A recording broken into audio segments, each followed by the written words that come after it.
Welcome to Drive. I'm Vic Simone. And I'm Amanda Connolly. And on tonight's show, you're going to see something really neat. We're going to be bringing a guy in with a portable dyno, and he's going to do a test on one of my cars and tune it right up. And I'm going to get some hands-on experience over at Crown Rust Control. Can't wait for you to see that. You're probably going to laugh. Oh, really? Well, I heard you got involved with the project, so that's pretty cool. I sure did. It was a very, very hands-on experience over there. Well, then, you know what? Let's go back and talk shop.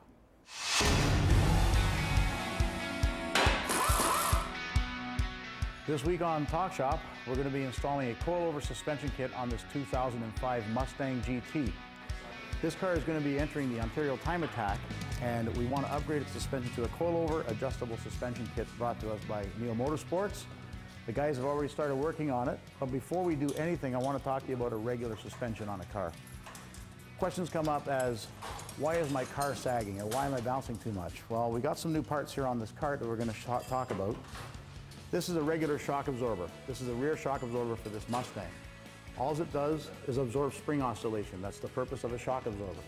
People come up to me and they say, hey Vic, my car is low on one side. I need to change my shocks. It's not your shocks that hold the car up, it's your springs. The main purpose of a shock absorber is to absorb the spring oscillation. The spring holds the car up. In this case, when we go through this coilover suspension, we are going to put an adjustable set on this thing that can raise and lower the car to whatever height we want. Once we get the spring set up to a certain height, we just turn the bottom and we can raise the car up. Very simple. When we want to lower the car, we just screw it back in again. Now, if this is on the car, this place is stationary and you just turn the shaft. Very straightforward. The green locks on this unit stand for racing suspension. There's different colors for different purposes, but green is for racing, blue is for your average everyday use.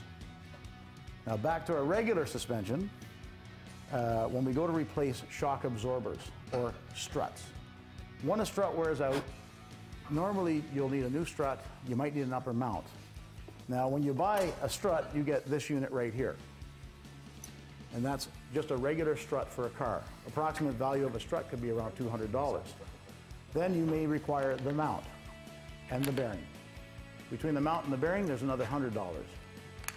Now, in a lot of cases, there's one thing that goes to is the boot. There's an actual boot that surrounds the strut to protect it. That could be another $20.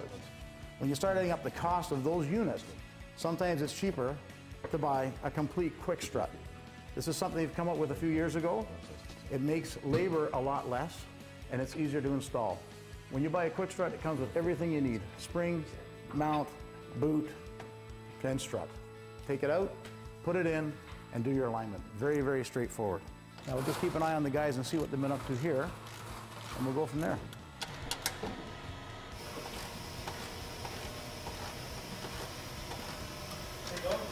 Hey Mike, can you pass that over to me for a second? No problem, Vic.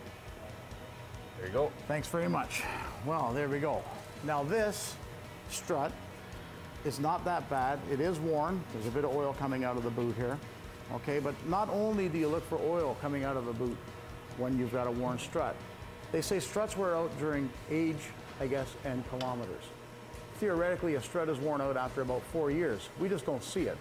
Inside this strut is oil, and it's just like engine oil. It goes in very clean when it's brand new, and if you were to cut it open right now, it'd be black, very, very dirty. It's worn out, as in it can't absorb the spring oscillations anymore. When it comes to struts and suspension, you gotta remember, if you're changing your struts, take a good look at your lower control arms, okay, and check the bushings on them. Take a look at your sway bar bushings, make sure that they're still good, because it'd be a shame that you change all these things and you still have worn parts on the car, because you want it to handle like brand new again after you put them on. After you do a suspension install, make sure that you do an alignment. It is very important. Even if you do an alignment after you do the suspension, and then do it again maybe 3 weeks later, just to double check it all. So if I was to look at these struts right now, I'd probably say there's nothing wrong with them, which there probably isn't very much wrong with them, but they are worn. And that's why we're doing the change-up. So here is the strut ready to go in. It's totally preloaded the way we've set it. You can tell a good preload when you can move the spring just that little bit in its perch. Now, the pillow ball mounts are ready to go too. This also has adjustable shock compression and dampening. Okay, it's got 15-way adjustable if I'm not mistaken. So you can soften it, you can make it hard for whatever type of driving conditions you're going to get involved with. I'm going to pass this thing over to Mike, and him and Justin are going to put this thing in. And one other thing I'm going to talk about too is, if you can notice one other thing with this thing, that's the original stabilizer link, that's the new one. So there's going to be a huge height difference and a huge ride difference. It's bringing everything tighter. So this thing should be able to corner very, very nice. Like I say, this guy's going into time attack, and in time attack, they need to corner and corner good. While they're finishing the install on this, we'll talk about corner balancing.